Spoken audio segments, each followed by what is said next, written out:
তা আমি যখন পিছনে একটু খেয়াল করলাম যে এই দুইটা ছেলে আমাকে এত কেন ফলো করছে, আমার কোনো ছেলে বন্ধুও ছিল না, ছেলে ফ্রেন্ডও ছিল না। এখন ব্রিজ হয়নি আমাদের বাড়ি, মানে আমার বাসা হচ্ছে তারাবোতে, ড্যামরা তারাবো। তখন আর কি ব্রিজ হয় না, এখন অলরেডি ব্রিজ হয়ে গেছে। তখন আমাকে নৌকা পার হয়ে আমাকে স্কুলে যেতে হতো। তারপর হচ্ছে আমি স্কুল ছুটি হলো, আমি হেঁটে হেঁটে যাচ্ছি, পিছনে দেখলাম যে কয়েকটা ছেলে আমার পিছু পিছু করে আসতেছে, কিন্তু ওরা আমাকে মানে কোনো কিছু বলে নাই, কোনো টিচ করে নাই, কিছু না। আমি জাস্ট দেখলাম যে আমার বাসা পর্যন্ত ওরা ফলো করতেছে। তা আমি যখন পিছনে একটু খেয়াল করলাম যে এই দুইটা ছেলে আমাকে এত কেন ফলো করছে, বা আমাকে তো ওরা ডাক দিয়েও কিছু জিজ্ঞাসা করতে পারে। দেখলাম যে না, ওরা আমাকে কিছু জিজ্ঞাসা করতেছে না, কিছু না, জাস্ট ওরা আমার বাসা চেনার জন্য ফলো করতেছে। তো আমি গিয়ে কি করলাম, আমার বাসায় না ঢুকে আমি যেখানে প্রাইভেট পড়তাম, যে টিচারের বাসায়, আমি ডাইরেক্ট টিচারের বাসায় গিয়ে ঢুকছি। তো স্যারকে গিয়ে বললাম, স্যার আমাকে দুইটা ছেলে স্কুল থেকে শুরু করে আমার বাসা পর্যন্ত চলে আসছে, ওরা মনে হয় আমার বাসা চেনার জন্য আসছে, আপনি একটু ওদের সাথে কথা বলেন। পরে ওরা আবার গেটের বাইরে দাঁড়ায় আছে। পরে ওরা ভাবছে এটা আমার বাসা, কিন্তু এটা আমার বাসা ছিল না, ওটা ছিল আমার টিচারের বাসা।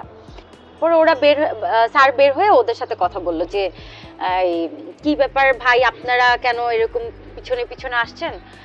বলে কি যে আমার একটা ছোট ভাই আছে, তাকে বিয়ে করাবো, তার জন্য মেয়ে খুঁজতেছি, মেয়েটা আমাদের অনেক পছন্দ হয়েছে, এখন এই জন্য আসছি, মানে যদি আপনারা মেয়েকে বিয়ে টিয়ে দেন তাহলে যদি জানান।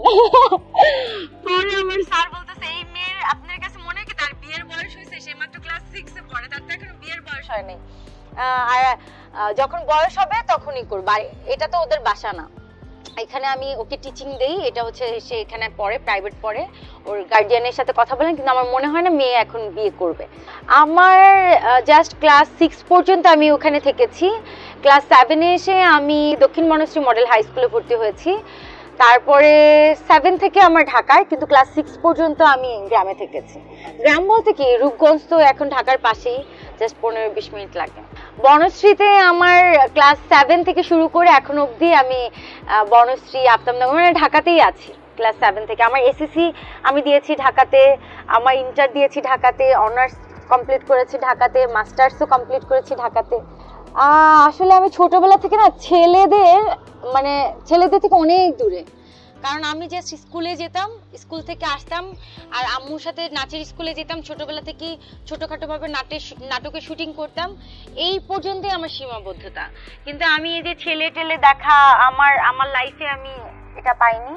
জাস্ট স্কুলে যেতাম, আম্মু স্কুলে নিয়ে যাইতো, আম্মু স্কুল থেকে নিয়ে আসতো। ছোটবেলা থেকে আমার এইভাবেই কেটেছে। আমার কোনো ছেলে বন্ধুও ছিল না, ছেলে ফ্রেন্ডও ছিল না। আমি মানে ছেলেদের যেই ব্যাচে পড়ানো হতো, আমি মানে ওই ব্যাচেও পড়তাম না, আমার লেডিস ব্যাচে আমাদের পড়ানো হতো।